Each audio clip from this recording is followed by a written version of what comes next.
गजलको शीर्षक रहेको छ नजरको बयान।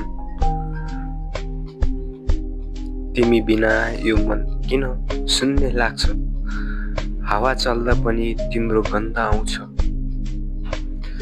हर साँझ तिम्रो यादले गीत बनाउँछ, तारा पनि तिमीलाई हेरेर झुल्किन्छ। शब्दहरू मौन छन्, आँखा मात्र बोल्छ, तिमी टाढा हुँदा हृदय रोएर डुब्छ। पर्खाइको स्वाद कति गहिरो रहेछ,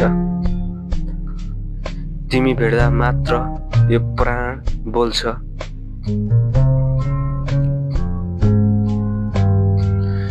तिमी मेरो गजल, तिमी नै मेरो कविता, तिमी बिना यो जीवन अधुरो लाग्छ, तिमी बिना यो जीवन अधुरो लाग्छ। सबैले लाइक, कमेन्ट, सब्सक्राइब गरिदिनु होला। धन्यवाद।